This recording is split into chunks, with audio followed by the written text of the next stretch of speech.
Hello everyone, good evening everyone. आज हम discuss करने जा रहे हैं 2011 का क्वेश्चन बैंक, जिसमें हम लाइट एंड लॉजिक गेट के क्वेश्चंस को करेंगे। और जब क्वेश्चन बैंक का नेक्स्ट सीरीज आएगा तो उसमें हम इलेक्ट्रोस्टैटिक्स, मैग्नेटिज्म एंड करंट, तीन चीज़ों के टॉपिक का डिस्कशन करेंगे। और जल्द ही वो भी सीरीज आपको मिलनी शुरू हो जाएगी।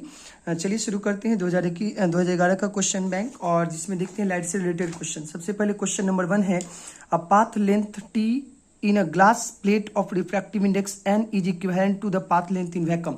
तो ये काफी सिंपल क्वेश्चन है। जैसे जनरली अगर इसको समझने का प्रयास करें तो फर्स्ट क्वेश्चन की बात करते हैं, 2011 के क्वेश्चन का डिस्कशन कर रहे हैं। तो मान लिया जाए कि यह एक कह सकते बॉक्स है, इसके अंदर एयर भरा है और इसकी थिकनेस है जनता टी। एयर का रिफ्रैक्टिव इंडेक्स कितना है 1। तो जब यहाँ से लाइट पास करेगी तो लाइट को एयर में पास करने में जो एयर में पास करती है तो कितना थिकनेस पास कर रही है टी। तो जो पाथ हो जाता है, पाथ लेंथ की अगर बात करते हैं या सिंपली कह सकते हैं कि पाथ लेंथ ही की बात करते हैं। पाथ लेंथ का फॉर्मूला था, याद होगा, mu into t. T is the thickness of medium. तो एयर का रिफ्रैक्टिव इंडेक्स होता है 1 और म्यू इंटू टी, तो that is equals to t. तो this is the path length, किस में है जनता, एयर में। तो एयर में ध्यान रखिएगा पाथ लेंथ थिकनेस के इक्वल होती है। बट अब इसी बॉक्स में मान लिया जाए कि यहाँ पर एक मीडियम है जिसका refractive index mu is equals to n है। कोई भी माध्यम है, मीडियम है, और अब इसमें लाइट पास करती है और बोलता है कि अगर इसका थिकनेस है टी और यहाँ से लाइट जा रही अंदर, लाइट इन कर रही है, तो बोला है बताइए इसका पाथ लेंथ कितना हो जाएगा। तो देखिए जनता, path length is equals to हो जाएगा कितना, म्यू इंटू टी। म्यू का वैल्यू है एन और एन इंटू टी। तो अगर आपसे पूछा जाएगा कि पाथ लेंथ कितना होगा तो एन इंटू टी। तो n into t is the correct answer. तो option number D is correct. But अगर इसी में आपसे पूछा जाता पाथ डिफरेंस बताइए कितना हो जाएगा, तो देखिए एयर में है कितना टी एंड मीडियम में कितना एन इंटू टी। तो अगर पाथ डिफरेंस की अगर बात करते हैं तो पाथ डिफरेंस हो जाएगा जनता n into t minus t. अगर टी कॉमन ले लेंगे तो हो जाएगा n minus 1 into t is the correct answer. This is the path difference. Okay क्या, तो ऐसे पाथ लेंथ का फॉर्मूला याद रखिएगा। और equivalent path length in the air is equals to हो जाता है म्यू इंटू टी। आगे बढ़ते हैं और देखते हैं नेक्स्ट स्लाइड का क्वेश्चन कौन है। तो नेक्स्ट स्लाइड का क्वेश्चन है, क्वेश्चन नंबर, इधर लाइट के क्वेश्चंस नहीं है। आगे बढ़ते हैं लाइट के क्वेश्चंस। हाँ, लाइट के क्वेश्चन है question number 8, the radius of curvature of plane mirror. तो प्लेन मिरर का रेडियस इनफाइनाइट होता है, करने की जरूरत नहीं, very simple question. SI unit of power, power का यूनिट क्या होता है, डायोप्टर मेजर करते हैं। तो ऑप्शन इसका है 8 का ए और 9 का बी। आगे चलते हैं, लाइट से रिलेटेड और कोई क्वेश्चन है लाइट से रिलेटेड। तो देख सकते हैं कि लाइट से रिलेटेड और सारे इसमें कोई क्वेश्चंस नहीं है। हाँ, और जो रिलेटेड क्वेश्चंस होंगे लाइट को उसका डिस्कशन हम करेंगे। बट मुझे लगता है कि लाइट के रिलेटेड क्वेश्चन अब इसमें नहीं है। बाकी जो नेक्स्ट सीरीज आएगी उसमें हम लोग बाकी टॉपिक का डिस्कशन करना शुरू करेंगे। चलिए जनता, और आगे बढ़ते हैं और अब देखते हैं कि और कौन सा क्वेश्चन है लाइट से रिलेटेड। तो यहाँ देखिए कि स्टेटमेंट टाइप क्वेश्चन है, क्वेश्चन नंबर 15। कहता है कि light travel in straight line in homogeneous medium. बिल्कुल सही है, लाइट जो होती है होमोजीनियस मीडियम में, एक समान माध्यम में सीधी रेखा में गति करती है। बिकॉज लाइट को एक पॉइंट से दूसरे पॉइंट जाने में मिनिमम टाइम चाहिए। मिनिमम टाइम का मतलब होता है स्ट्रेट लाइन। तो चलिए जनता, तो पहली चीज तो कि light travel in straight line in homogeneous medium, एक समान माध्यम में प्रकाश सीधी रेखा में गति करती है। दूसरा, in diffraction light changes its path without changing medium. बिल्कुल सही है, डिफ्रैक्शन मैंने आपको बताया था कि डिफ्रैक्शन का मतलब होता है कि किसी भी बॉडी है जो कि लाइट के पाथ में हो, जिसमें शार्प टर्न है, कॉर्नर है, तो वहां से लाइट क्या होती है, अपने पाथ से डिविएट होकर के शैडो रीजन में चली जाती है, और इसी को डिफ्रैक्शन कहते थे। तो डिफ्रैक्शन होने के लिए मीडियम का चेंज होना जरूरी नहीं है। बिकॉज आपको पता है रिफ्रैक्शन मतलब due to change of medium light changes its path. जो लाइट होता है अपने पाथ चेंज करती है कब, जब एक मीडियम से दूसरे मीडियम में जाती है। बट यहाँ क्या है जनता, एक मीडियम से दूसरे मीडियम में नहीं जा रही है, वह क्या करेगी, किसी भी ऑब्स्टेकल से, किसी भी रुकावट से टकराएगी, तो टकराने के बाद वह शैडो रीजन में चली जाती है, और जब शैडो रीजन में चली जाती है इसको डिफ्रैक्शन कहते हैं। अब रह गया कि स्टेटमेंट टाइप क्वेश्चन बनाते कैसे, तो ध्यान दीजिए। स्टेटमेंट टाइप क्वेश्चन बनाने का तरीका क्या होता है कि स्टेटमेंट 1 को पढ़ते हैं, अगर वह सही है तब स्टेटमेंट 2 को पढ़ना है। अगर दोनों सही है तब सोचना है कि अगर दोनों स्टेटमेंट सही है तो देखना है कि क्या पहले वाला दूसरे का एक्सप्लेनेशन है। अगर पहले वाला दूसरे का एक्सप्लेनेशन तो ऑप्शन ए इज करेक्ट। अगर पहले वाला दूसरे का एक्सप्लेनेशन नहीं है और दोनों सही है तो ऑप्शन बी इज करेक्ट। कभी कभी ऐसा होगा स्टेटमेंट 1 सही होगा, स्टेटमेंट 2 गलत होगा तो ऑप्शन सी करेक्ट होगा, और कभी कभी ऐसा होगा स्टेटमेंट 1 गलत होगा और स्टेटमेंट 2 सही होगा तो option number D is correct. अब देखिए इसको पहचानने का तरीका क्या है कि कैसे हम पहचानेंगे कि दोनों स्टेटमेंट सही होने के बाद दोनों में एक रिलेशन है? तो इसके लिए आपको कुछ नहीं करना है, वेरी सिंपल है कि पहला स्टेटमेंट पढ़ेंगे और वाई लगा देंगे और सेकंड स्टेटमेंट को पढ़ेंगे। जैसे क्वेश्चन नंबर 15 को देखा जाए, light travel in a straight line in A homogeneous medium. Light एक समान माध्यम में होमोजीनियस मीडियम में सीधी रेखा में गति करती है। वाई मतलब क्योंकि, या बिकॉज लगा दीजिएगा, बिकॉज मतलब क्योंकि in diffraction light changes its path without change in any medium. तो दोनों स्टेटमेंट सही, बट दोनों में कोई रिलेशन नहीं है। यहाँ देखिए, यहाँ मीडियम की बात नहीं कर रहा है, बट ऊपर में मीडियम की बात कर रहा है। तो दोनों स्टेटमेंट सही, बट दोनों में कोई एक्सप्लेनेशन, कोई रिलेशन नहीं है। तो जैसे रिलेशन नहीं दिखे, इसका मतलब समझ जाना है कि ऑप्शन बी इज करेक्ट, और रिलेशन दिख जाए तो ऑप्शन ए इज करेक्ट। क्योंकि दोनों स्टेटमेंट सही है, तो दोनों में अगर संबंध है तो ऑप्शन ए करेक्ट, और दोनों में संबंध नहीं है तो option number B is correct. यही मान के चलना है आपको कि अगर दोनों में संबंध है तो ऑप्शन ए इज करेक्ट, और नहीं है तो ऑप्शन बी इज करेक्ट हो जाएगा। चलिए, तो आगे बढ़ते हैं। तो इसका क्या है? Option number B is correct. तो 15 का ऑप्शन बी करेक्ट है। आगे बढ़ते हैं 16 नंबर, the image formed at the retina of human eye. मानव नेत्र पर जो बना प्रतिबिंब होता है वो उल्टा होता है और वास्तविक होता है, इन्वर्टेड एंड रियल। तो रियल और इन्वर्टेड, ऑप्शन बी और डी इज करेक्ट। आगे बढ़ते हैं। आगे लाइट के क्वेश्चंस नहीं है, लाइट के क्वेश्चंस नहीं। अब चलते हैं क्वेश्चन नंबर 23, 24 और 25 जो कि लाइट से रिलेटेड क्वेश्चन है। यहाँ एक डायग्राम दिया हुआ है क्वेश्चन नंबर 23, 24, 25 के लिए, और इस डायग्राम में ऊपर में एयर, नीचे में है glass. This is angle of incidence and this is angle of refraction. तो देखिए, ध्यान दीजिए जनता, यहाँ लाइट रेयर से डेंसर में जा रही है। जब लाइट रेयर से डेंसर में जाती है तो नॉर्मल की तरफ बेंड करती है। तो angle of refraction angle of incidence से छोटा, बस यही छोटी सी थ्योरी है कि एंगल ऑफ इंसिडेंस जो है वह एंगल ऑफ रिफ्रैक्शन से छोटी है। यू कैन सी हेयर कि दिस इज द केस, यही है हमारा स्लैब, और ऊपर है this is angle of incidence. जाना है लाइट को ऐसे और लाइट जा रही है ऐसे, तो this is R and this is I. तो this is angle incidence and this is angle of refraction. तो हमको पता चल गया कि आर आई से क्या है? छोटा। ये बात ध्यान रखना पड़ेगा कि जब लाइट डेंसर में जाती है तो रिफ्रैक्शन एंगल छोटा होता है एंगल ऑफ इंसिडेंस से। अब क्वेश्चन नंबर पढ़ते हैं, question number 24, if the angle of incidence i dash is greater than i. मतलब अगर angle of incidence i dash को आई से बड़ा कर देते हैं तो एंगल ऑफ रिफ्रैक्शन, तो सेम तरह से है।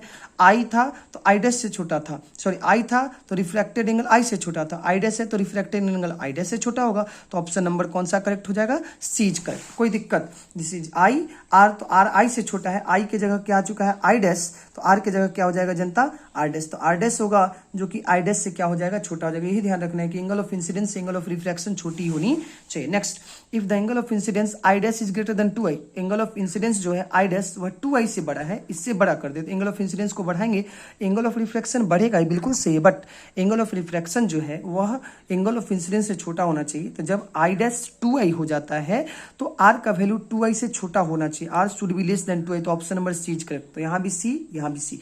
ये रूल बस ध्यान रखना है कि when the light enters from denser rare medium to denser medium then angle of incidence is larger than angle of refraction, और उसी के कॉन्सेप्ट पे दोनों क्वेश्चन वैलिड था।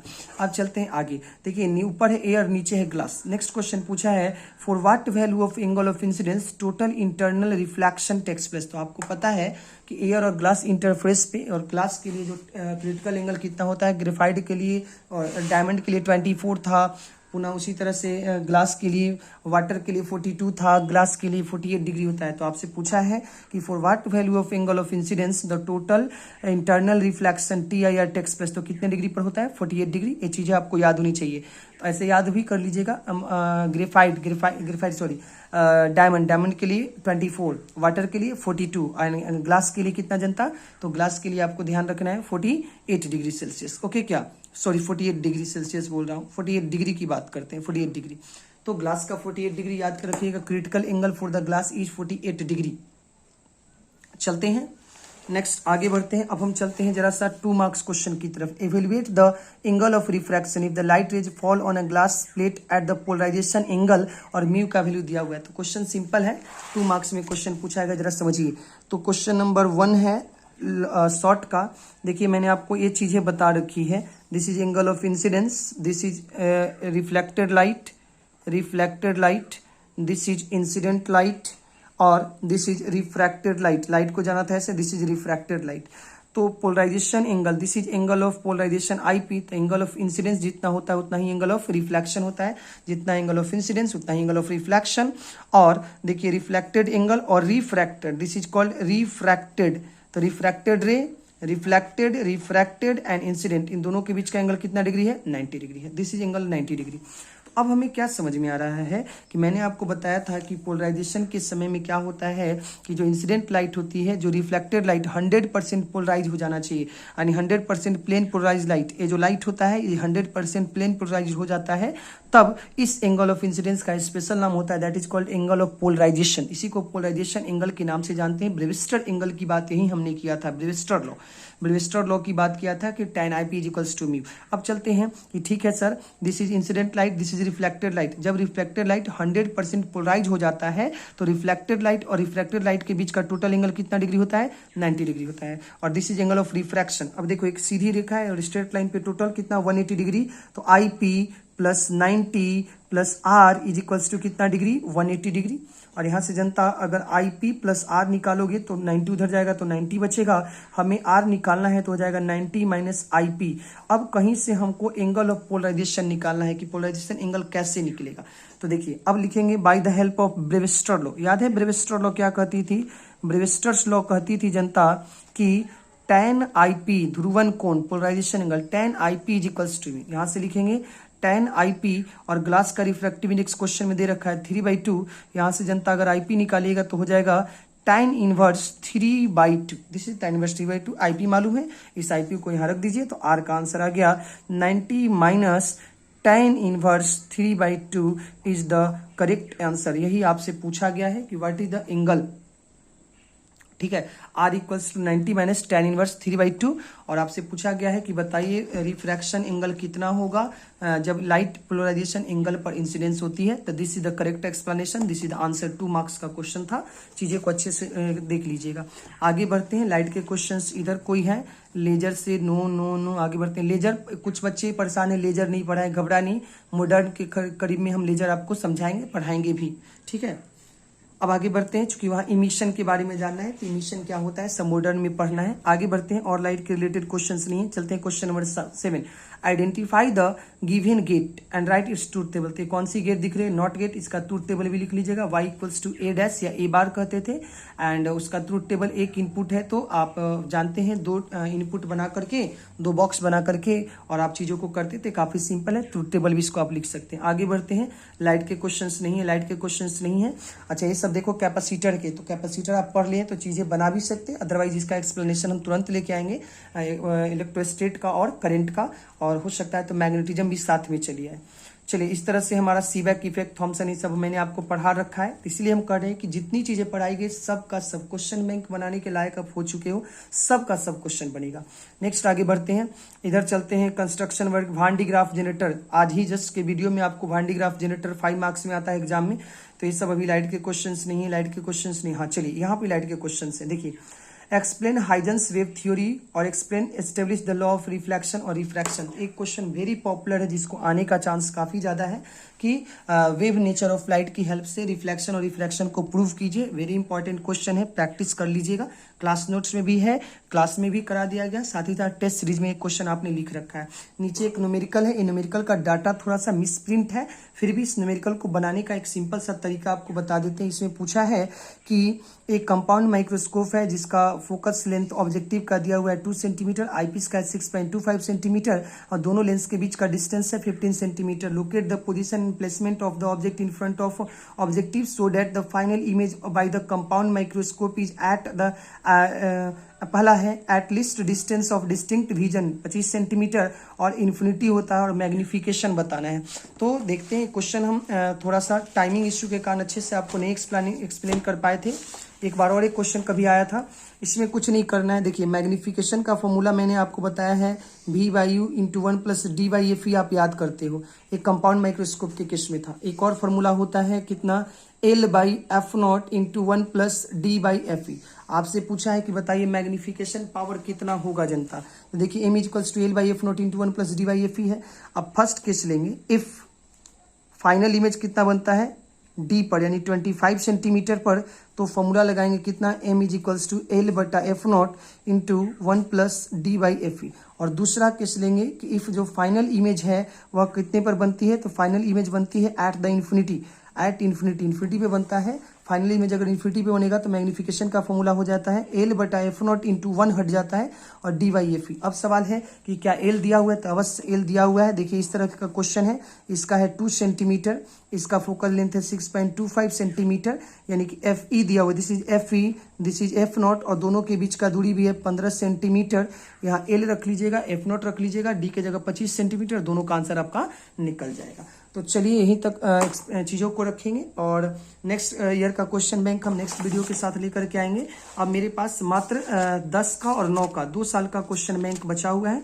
इन दोनों साल के क्वेश्चन बैंक को हम तेजी से फिनिश करने का प्रयास करेंगे और उसके बाद हम पूरी तरह से चले आएंगे नेक्स्ट क्वेश्चन बैंक की सीरीज की तरफ। और नेक्स्ट सब लोगों को बस इतना ही सजेशन है कि अब पढ़ना थोड़ा अच्छे से शुरू कर दीजिए, टाइम कम है। चलिए ठीक है, तो आगे बढ़ते हैं। और जो भी अगर क्वेश्चन में डाउट रह गया होगा तो आप ऑफिस में चले आइएगा, इसको अच्छे से एक्सप्लेन कर दिया जाएगा।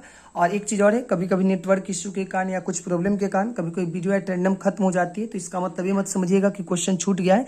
मैं जब लाइट का पूरा सीरीज खत्म हो जाएगा तो एक बार लाइट का डाउट क्वेश्चन आपसे पूछ लूंगा कि क्वेश्चन बैंक में कोई डाउट है।